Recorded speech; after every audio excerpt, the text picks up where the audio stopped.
Assalamualaikum warahmatullahi wabarakatuh. Perkenalkan, nama saya Muhammad Ridho Ardiansa dengan NIM 414200098. Saya dari kelas PPS 3C. Di sini saya akan menjelaskan apa itu bisnis dan kepailitan. Jadi, kontrak bisnis merupakan suatu perjanjian hukum yang mengikuti antara dua pihak atau lebih yang saling berkepentingan dalam suatu kegiatan bisnis atau transaksi.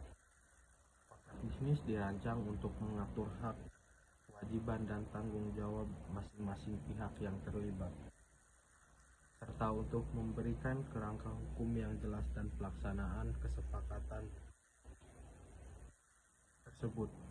Secara umum, kontrak bisnis mencakup beberapa elemen esensial seperti penjelasan mengenai jenis produk atau layanan yang akan disediakan, waktu pelaksanaan, pembayaran, hak dan kewajiban setiap pihak, serta berbagai ketentuan lainnya yang relevan dengan konteks bisnis yang bersangkutan. Beberapa tujuan utamanya yaitu yang pertama, kepastian hukum. Kontrak bisnis memberikan kepastian hukum terkait dengan hak, kewajiban, dan tanggung jawab masing-masing pihak. Yang kedua, perlindungan kepentingan.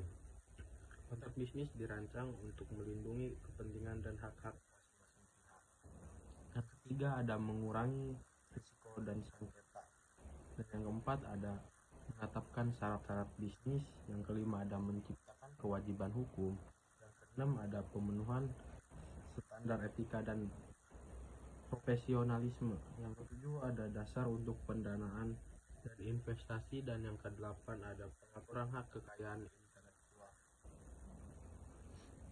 Dan ada jenis-jenisnya. Pertama, kontrak penjualan. Yang kedua, kontrak pengadaan. Ketiga, kontrak layanan. Yang keempat, kontrak kemitraan. Yang kelima, ada kontrak pekerjaan. Yang keenam, ada kontrak lisensi. Yang ketujuh, ada kontrak sewa. Dan kedelapan, ada kontrak pemborong. Yang kesembilan, ada kontrak distribusi. Dan yang kesepuluh, ada kontrak pinjaman. Jadi, kontrak bisnis merupakan instrumen hukum yang sangat penting dalam dunia bisnis. Pembuatan kontrak bisnis memiliki tujuan utama untuk menciptakan kejelasan, kepastian hukum, dan perlindungan bagi pihak-pihak yang terlibat dalam suatu kesepakatan bisnis atau transaksi.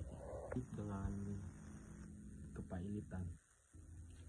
Kepailitan diatur dalam Undang-Undang Nomor 37 Tahun 2004 tentang kepailitan dan penundaan kewajiban pembayaran utang atau PKPU. Tujuannya adalah untuk mengurus dan membesarkan utang piutang debitur yang memiliki kesulitan finansial secara adil kepada krediturnya. Ada syarat dan proses kepailitan. Yang pertama, mempunyai dua atau lebih kreditur. Yang ketiga, tidak membayar lunas sedikitnya satu utang yang telah jatuh tempo dan dapat ditagih. Proses kepailitan dimulai dengan permohonan pailit ke pengadilan niaga, diikuti dengan putusan pailit, pengangkatan kurator dan hakim pengawas, verifikasi piutang, penawaran perdamaian, dan terakhir pemberasan harta pailit atau likuidasi jika perdamaian gagal.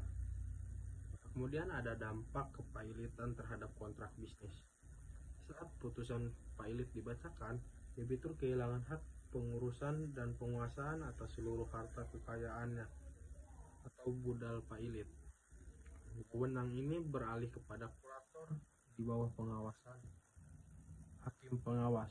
Kontrak bisnis yang sedang berjalan akan ditinjau oleh kurator, yang berhak memutuskan apakah kontrak tersebut akan dilanjutkan atau diakhiri demi kepentingan harta pailit dan para kreditor.